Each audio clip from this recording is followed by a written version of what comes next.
So welcome along then to episode 4 of the Friday Lockdown Show right here in Exeter, brought to you by Bitpod and of course the Exeter Chamber of Commerce. I'm your host Matt Young, and let's get straight on with this week's show and introduce you to Clodagh Murphy, a board member from the Exeter Chamber of Commerce. Happy Friday everyone. Lovely to see so many of you back again, and to all those who are joining us for the first time, you are very welcome. I thought I'd start by sharing the insight that we've had from the recent survey that we conducted across the businesses locally. We've had 141 responses. So, general headlines are 67% of businesses have been impacted severely by the lockdown. And 6 out of 10 of the organisations are anticipating that at current lockdown levels, they will only see trading to 6 months maximum. 30% of you have flagged that you need additional financial support. And while I know that the recent update from the Chancellor on small business loans will go some way to alleviating the pressure, much more may still be needed. 80% of businesses, so 8 in 10, are actually looking and planning activity post-lockdown.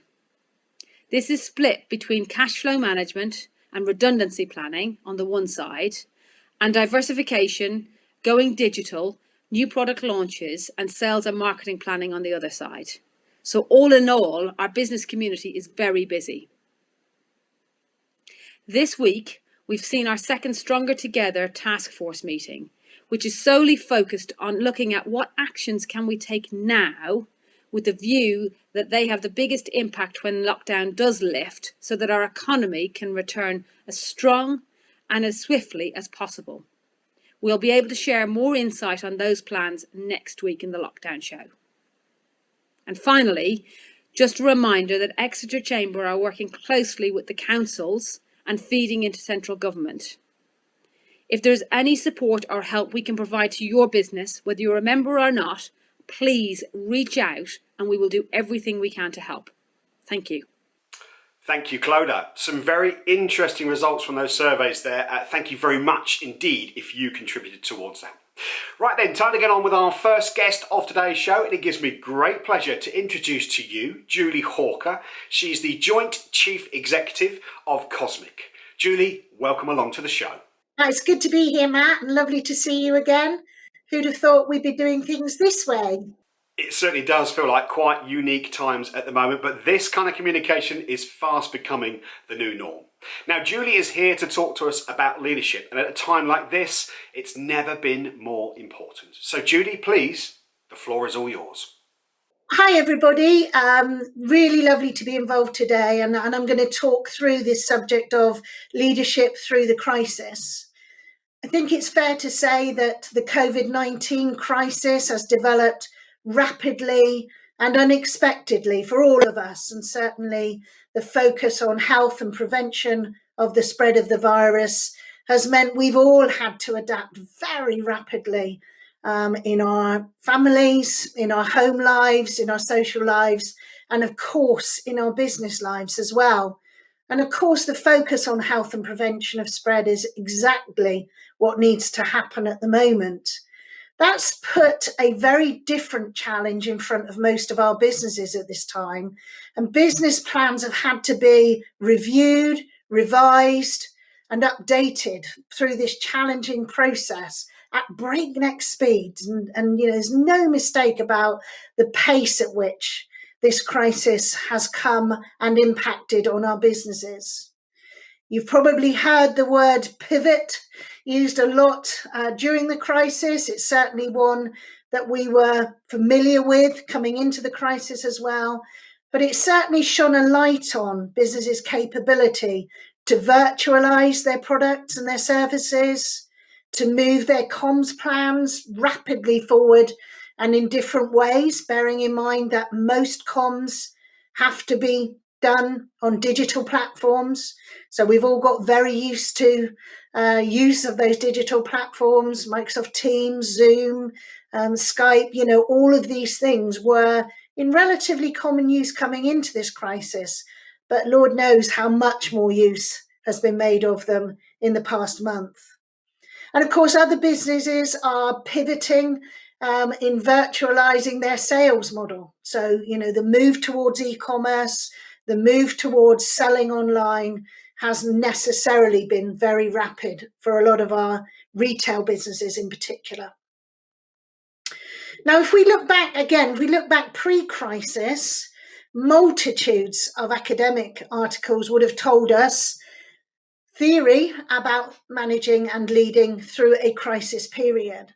And I thought it was just useful to share some reflections on 4 key aspects of those leadership models that I think have been vitally important in this last month.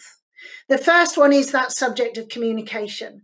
There is no doubt about the fact that communications have been so important. And what I mean is both internal and external communications. So I suspect most businesses have reviewed, improved, and upgraded their communications with their client groups in recent weeks. But I also hope that most businesses have taken a good hard look at their internal communication processes, making sure that the best quality, accurate, timely information is being delivered to their staff, their board members, their partner organisation, and the similar. And moving on, strategy then. So we all have a plan for where our business is going down the line. And of course, most of those have been questioned, challenged, but it's really important that we use our strategies to give confidence about the overall ambition of our business and the direction we're travelling in, especially looking out beyond crisis and where we will head off immediately in the months ahead. And that means effective planning, which is number 3 on my list, which is making sure that we always have an eye on a plan, short term, medium term, long term, and we share the vital elements of that plan with our key stakeholders, including our own staff and partner organisations. And the 4th on my list is ethos. Values of our organisations will shine bright during a crisis. And it's really important that we ourselves hold true to those values, but also that we encourage other people to act in the same way, holding true to values and principles. The ethos of our business is very important. So another perspective to look at this crisis through is who is leading?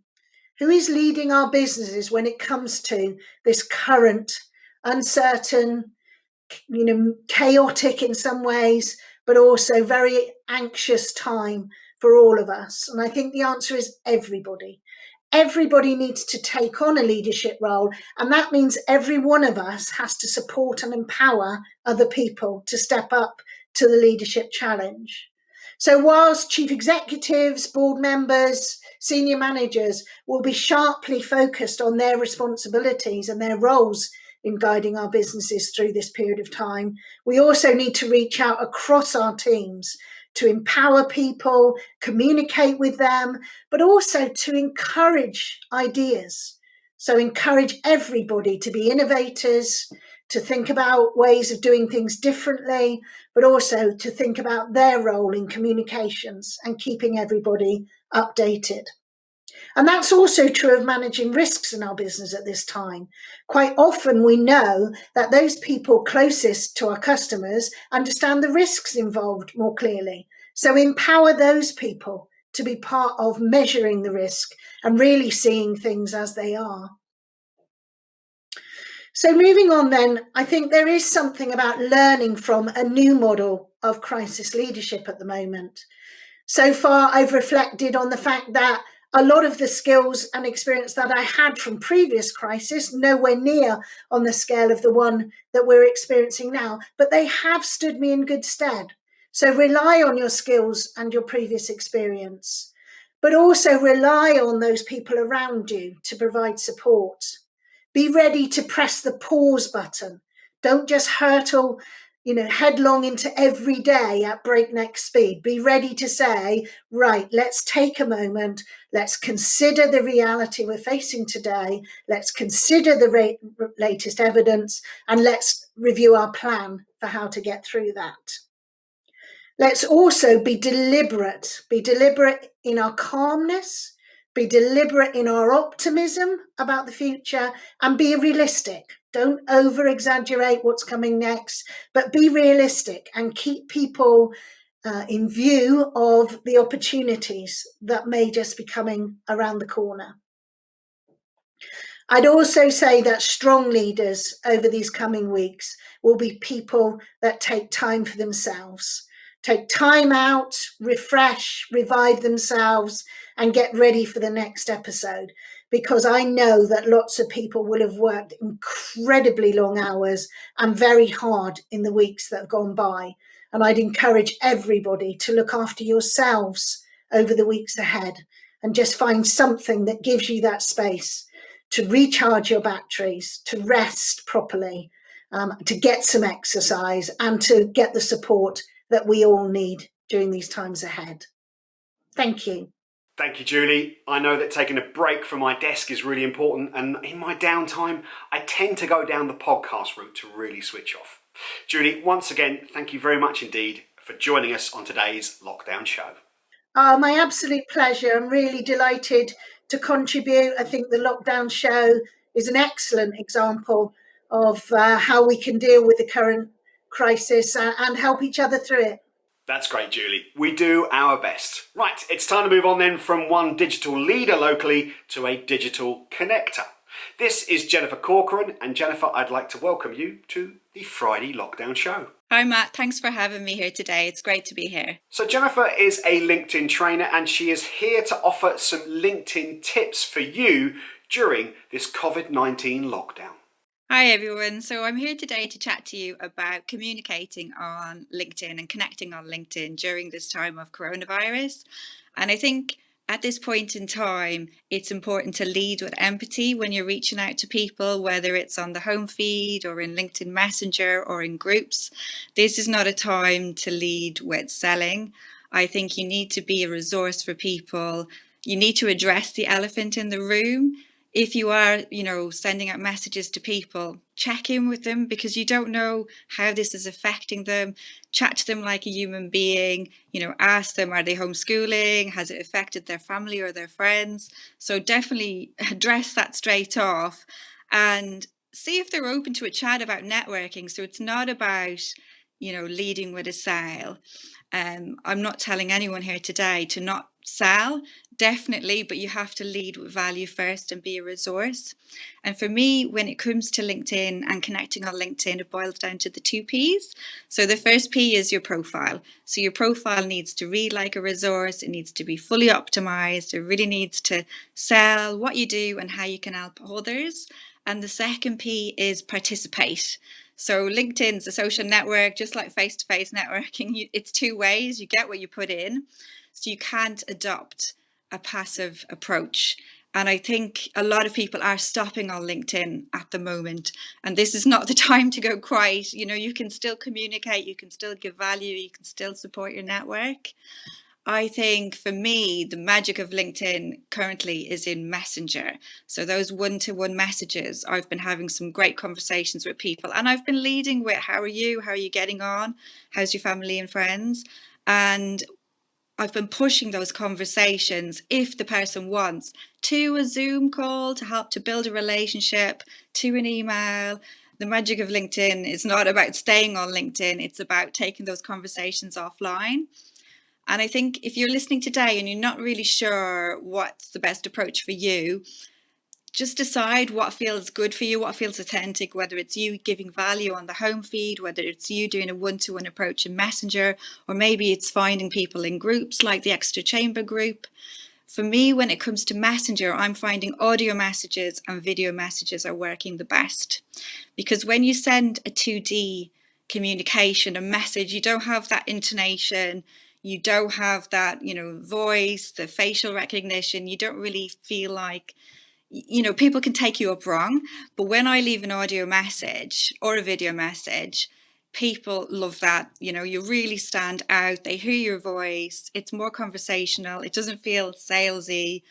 So I'm finding them super powerful. And if you don't know how to do them, you can only do them from the app on your phone. So when you go into Messenger, you see on the bottom left of the screen a little plus sign. And when you click through to that, you can access videos and GIFs.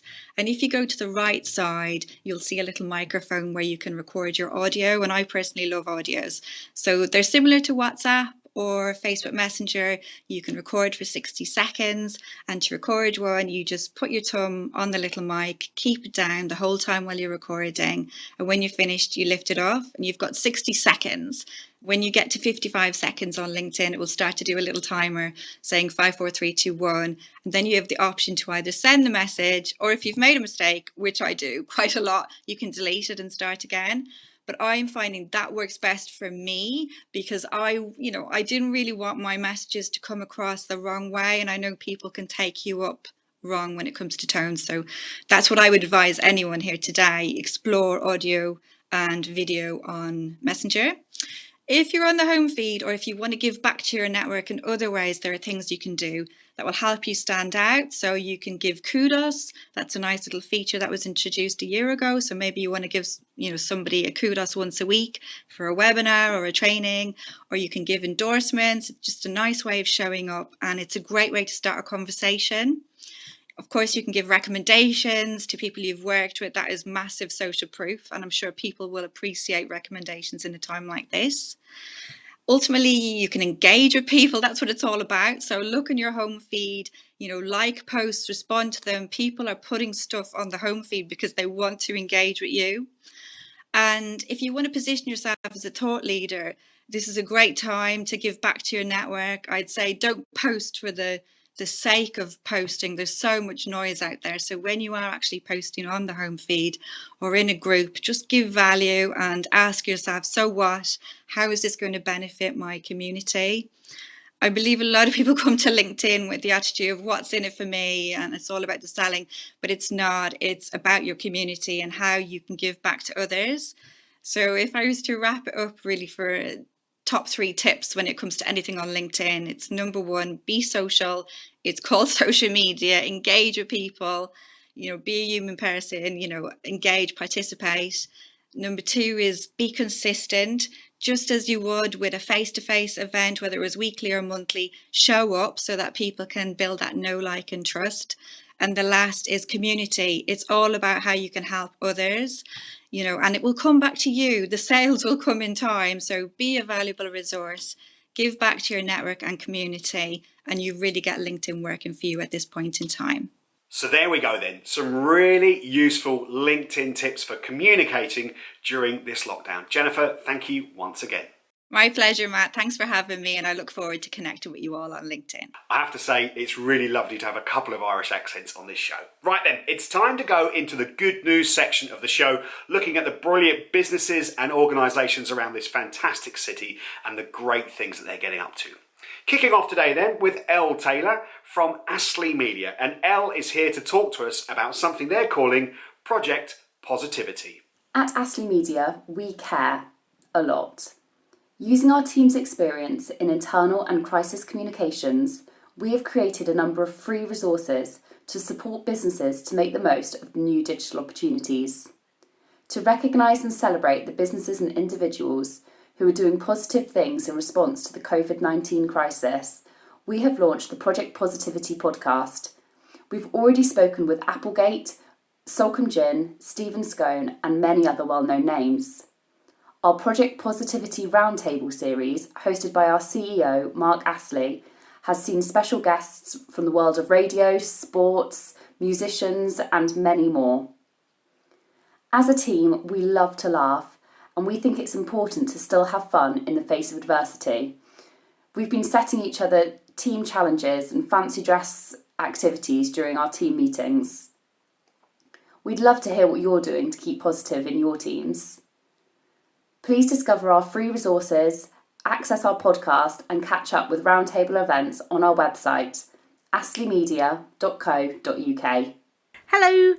Last week we were able to share with you some really positive news about the continuation of learning for the vast majority of our apprentices.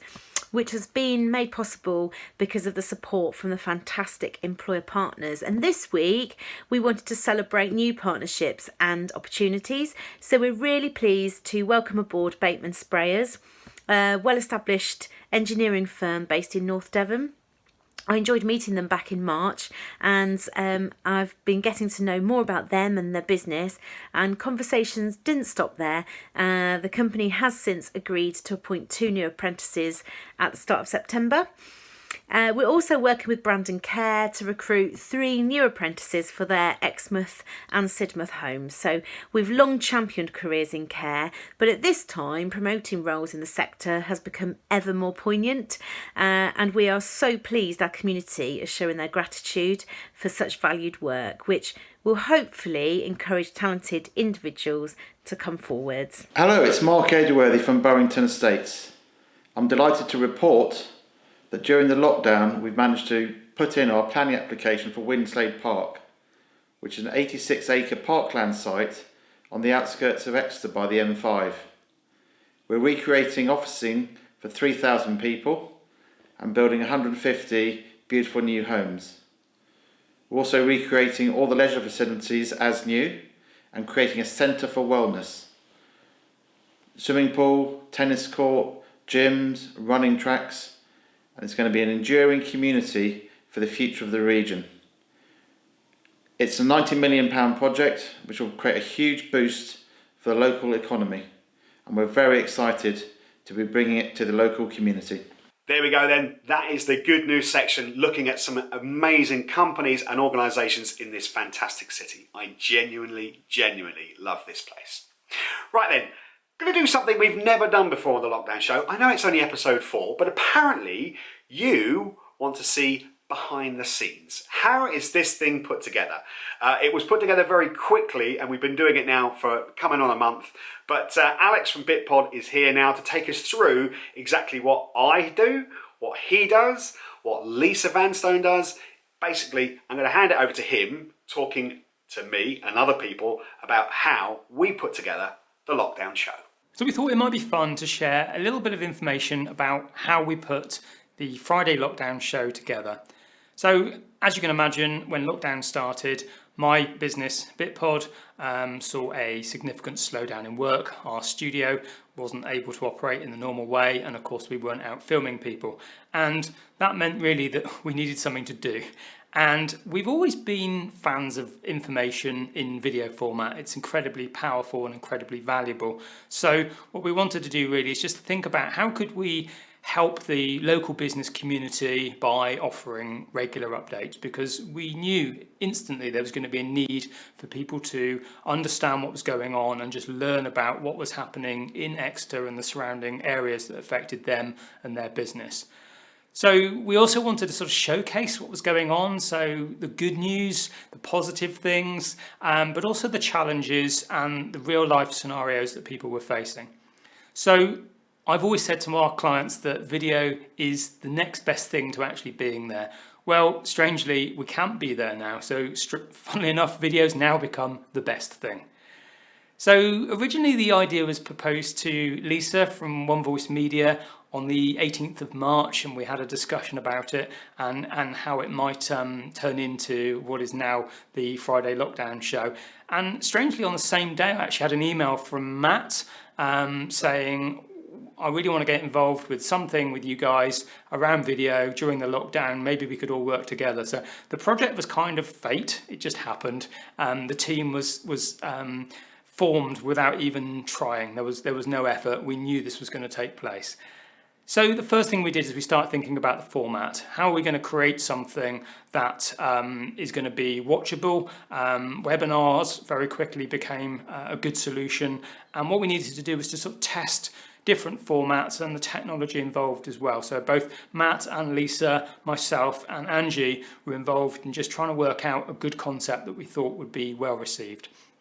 The next thing was episode planning. So here we needed to achieve a balance. We wanted to make sure that we covered features, that we showed stories, some social aspects, and of course the Chamber Board are very involved here, making sure that the right people are selected and that we offer a diverse set of information where we can.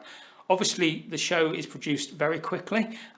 We are actually thinking about the next show before the show this week gets aired, which means that with only a week in between shows, there's a lot to do and it gets quite complicated. So this is one of the reasons why we thought we'd make the video here and just show you a little bit about what goes on behind the scenes. So my role with the Friday Lockdown show is to work with Alex and the Chamber Board, specifically Amanda, Helen and Clodagh, to plan out each week's content. We try and plan a mix of features, information that we think is really important for business, and positive news stories. From there, I'm the first point of contact with each of the speakers, helping to explain to them a little bit about the show and what we're looking for before passing them on to Alex to set up on the technical side. I also manage the comms and PR, so social media, newsletters, and PR coverage, including a recent feature that we had on Radio Devon, which helped drive more people to watch the show. Working with Alex, Angie and Matt on this has just been really great. They're also professional, and we really couldn't do it without them. All the filming for the Friday Lockdown show is performed remotely. We send participants a link which allows us to connect up from their computer using their webcam and microphone and present to us as if we were the audience. We record their presentation and we're able to put a countdown timer on the screen to help them see how long they've been recording, and we can even play it back to them so they can be absolutely sure that what they presented they're happy with. Matt now records all the introductions to the guests on our show. Matt's energy and enthusiasm is a really important part of what makes the Friday Lockdown show what it is. So, of course, lockdown kicked in and I was thinking, okay, what happens now? Some of my clients, unfortunately, decided that they were not going to do any kind of digital marketing. My background is in social media. I help people run their social media. I help manage it. But it was time to kind of look at what else I could do. And Alex and I have been speaking for quite some time, Alex from Bitpod, about doing some video work. He was the king of live streaming. So I sent him an email and said, look, is there anything we can do with this? And he literally said, I was thinking about this morning. I've got an idea for the Exeter Chamber of Commerce about a show that we could do. I'd like you to help me with that. And with my background in radio, I've also created a lot of videos for my own business. We decided to go with it. So now I basically film my parts of the show in my spare room. I send them over to Alex. He prepares them his end in his home. And they are there then ready for the edit. Angie creates all the graphics, including the name badges, the title sequences, and of course all the social media posts that we feature on the show. The final job is to edit together all of the recordings, including Matt's introductions and the graphics and the social media posts to make the final show. Whilst all of this is going on, Lisa is busy promoting the show on social media and by email to make sure everybody knows who's in this week's show and when it's going to be aired. And the final job is to upload the finished edited video to the webinar platform ready for broadcasting when the show goes live. When the show's completed, we then upload it to YouTube so that anyone that couldn't make it can still watch the video. It's been a lot of hard work making the episodes for the Friday Lockdown show so far, but we've really enjoyed it and we really hope you've enjoyed watching them too. There you go then. You've seen the raw side of what it is that we do here, and then it gets very, very well polished by Alex and the team at Bitpod before we put it together and produce it for you this afternoon every Friday. Oh, but don't forget, next week it's Thursday because it's bank holiday. Right then, time to go and look at the wonderful world of social media and what you've been getting up to this week. Kicking off today with my mate Rachel Howarth, who is feeling, well, shall we say, a little bit poetic. When this bonkers time is done, we'll laugh and smile and have some fun. Our wallets will surely be much lighter. Our hugs will be, though, so very much tighter. Some jobs may be lost and business is gone, but our currency is love and support by the ton. We'll look back and remember the sadness and worry, but be grateful for the aid that was there in a hurry. We'll appreciate the loo roll, the pasta and soap. We'll reflect on the sadness, yet be grateful for hope. So we will be back, our strength will not lack. Let's look out for others, now global sisters and brothers. Let's get each other over the line with grit and commitment and buckets of wine. We'll remember this time when love lit the way and we learnt many lessons every day. For it will make us stronger and wise. Come on, join together. Together we'll rise. So, local firm Babcock have been awarded a contract to make 10,000 ventilators for the NHS. They're partnering with a leading medical equipment company in the production of the Zephyr Plus ventilators, which will use tried and tested medical components. Exeter College have stepped up to the plate once again, and quite literally this time it is the plate. 34, the training kitchen at the college, is being used to prepare free meals for the RD&E hospital. Free Movement, a free community-led health improvement activity group, is not letting the coronavirus outbreak stop them helping out across the city. Members and volunteers from the group are getting on their bikes and delivering free hot meals to the homeless. The Action Group has been recognised for their efforts and have been awarded a £1,000 COVID-19 Action Fund grant. Well done, guys. And finally, for today, following on from the theme of free movement, the guys at Park Yoga are offering free virtual live sessions on their Facebook page. Normally this happens on Carrick Barton playing fields, but of course now it's happening in the comfort of your own home or even your back garden, if you have one. Okay then, it is now time for our penultimate guest on this week's lockdown show. It is Julian Wills, an IT specialist from Timewade. Good afternoon, Julian. Thanks, Matt. We're really looking forward to it and delighted to be here. Julian is here to talk to us about virtual collaboration and how we manage work in a virtual environment. So, virtual collaboration. Everybody's doing it, right? Or so they think. But we ran a tech survey at the end of last year where we asked businesses in the Southwest about their current and future use of technology. And one of the things that we found, two of the top 4 responses when we asked businesses what will help aid their growth from a technology standpoint was 1, improved flexible working, and 2, improved efficiency. So both of those things are definitely relevant to virtual collaboration and the situation we currently find ourselves in. But for me, there's a difference between virtual collaboration and teamwork.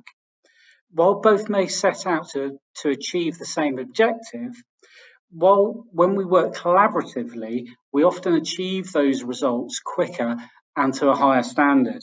So in other words, collaboration is the special ingredient that allows your teams and your partners to be more creative, more invested in their goals, and ultimately deliver the brilliant results that we're all looking for. And when we combine the processes of working in that way, that actually enhances the way that we work, the underpinning technology that we use fades into the background because the team is working so seamlessly together. Now, we've been supporting our customers through the turmoil, helping them adapt to the new normal. And I think it's fair to say that most of us have mastered the Teams meeting or the Zoom virtual meetings and chats. But really, how do we take that and then start to achieve true virtual collaboration across all of the work that we do? Well, for me, there's 3 core things that we need to be thinking about. The first is around our mindsets. The second is our business practices. And thirdly are the actual tools that we use to help achieve the collaboration. So firstly, around mindset. It's vital to get buy-in. We need to communicate with our people. It takes time and people learn in different ways, but by signposting to everybody what the plan is, what we're looking to achieve, and by how and when will really help you get those results that you're looking for. Secondly, the practices that we adopt. Managers and employees require both soft and technical skills. And identifying what people are good at what early on and helping them with the learning that they need will also aid your success. Also, be clear on the rules. Right now, it's really easy to feel that everybody's available 24/7 in the virtual world that we're living in. So be clear, communicate what's expected from you and for your team. And finally, on practices, the fun stuff really matters, right? So those virtual quizzes, the coffee catch-ups, they're really important. Be aware of who's on them and also who's not on them. And just remember, one size doesn't always fit all. So, tools. So now on to the tools. There are thousands of tools out there that can help us in our virtual collaboration journeys, from Microsoft Teams with its hundreds of integrated apps to the Google suite of products. But remember, it's important to have a plan. It's about understanding what you're trying to achieve and then going out searching for the best tools that are going to meet those requirements. And remember, it's not about one tool in isolation, but it's about a combination of the tools coming together to help you achieve true collaboration. And be that around content sharing, shared storage, working in dashboards, live examples of data, working with your partners and your clients directly together in one place. And finally, don't forget about data security and how your users are going to access the data. Everything needs to be secure and backed up. So, to reiterate, it's all about the combinations. When you get it right, the tools work for you above and beyond the office walls that we were used to a few months ago. And it will be critical for your post-lockdown strategy as we move out of the current situation and into the new normal. So, summing up, it can feel daunting, right? But all you need is a plan, a technology strategy that's aligned to your overall business goals, and it should impact every area of your business. And to help you, we recommend a simple 4-step process that you can follow when you're implementing technology solutions within your business. And they are to review, develop, implement, and then improve. And remember, this is collaboration, right? So make sure you get the views and opinions and concerns from your teams before implementing anything. And when you get to the end, go back to the beginning and start again, because tools like Teams or Slack are constantly introducing new features and functionality, so there's always room for improvement. The journey never ends. And if you get stuck or want to talk it through, give us a call. That's what we're here for. We love this stuff. Or you could help join the other businesses in the Technology for Success initiative, where we share those insights, meet regularly, and we're currently also holding weekly webinars. I've attended one of those webinars and I can absolutely say it was excellent. Julian, thank you once again for your time today. No, thank you, Matt. I've really enjoyed it and I hope everybody's found it useful. Right then, it is time for our final guest on this afternoon's show, and the final slot is sometimes referred to as the headliner slot. Therefore, it's quite apt that it goes to my friend Vic Williams. Now, Vic, I have one question for you this afternoon. Can you just explain to us what your online empowerment group is all about, please? Great, Matt. Thanks very much for that questions. Really great to be here and share this with you. The empowerment group came about 6 weeks ago when I woke up with this crazy idea one morning of creating an online environment in which people could feel safe to talk about their struggles, their challenges, as well as their triumphs, and then hear from other people about their struggles and challenges and triumphs. And to provide that space of connectivity and networking, because obviously, kind of the face-to-face thing is not possible at the moment. And so over the last 6 weeks, we've had some great guests come on the show. We've had some fantastic regular people that join us on every morning at 8:30, from 8:30 till 9. And we're there from Monday right through until Sunday. They come and join us, they share their struggles. We have breakout groups. They chat with each other. People are able to engage one-to-one with each other in small group environments where they can share those things that they're battling with. And we have a lot of people sharing those sort of things. So, it's a safe space in which people can just be encouraged, be empowered, be excited for the day that's coming ahead. So if anybody wants to join us, we'd love to carry on growing the group. Please have a look at my LinkedIn profile, which I think will be in the chat box. Give me a shout. Come and join us. It would be great to have you with us and share with us where you're at and be part of this network, part of this connectivity, part of this space that we have created. I'm a member of that group and I can tell you it's been brilliant for camaraderie, laughter. There's been a few tears, but they're mainly tears of joy. Getting together first thing every single morning at 8:30 is absolutely brilliant. If you'd like to be part of that group, all you have to do, as Vic says, connect with him on LinkedIn and we will get you into that Zoom call every single morning. Right then, that is it. Done and dusted for another week. We have squeezed so many brilliant guests into this week's show. It's been an absolute corker. Don't forget though, next week's show is on Thursday the 7th at 2 o'clock in the afternoon, because obviously Friday is a bank holiday. So join us next Thursday, which means we've got to turn this around super fast. We are done and dusted for this week. As always, if you would like to get in touch with the show, you can email us, inquiries@exeterchamber.co.uk. I found out this week that someone has addressed one of those emails to me personally. I don't actually open those emails, but you made me feel very special when I found that out. Thank you very much. Inquiries@exeterchamber.co.uk if you have anything you'd like to put into next week's show. And of course, we're on the lookout on social media as well, so use our hashtag, which is #FridayLockdownExeter. Put that on Twitter, put it on LinkedIn. If we see that, it is likely to get included in a future show. Until next Thursday, stay safe, stay happy, and we'll see you next week. Bye-bye.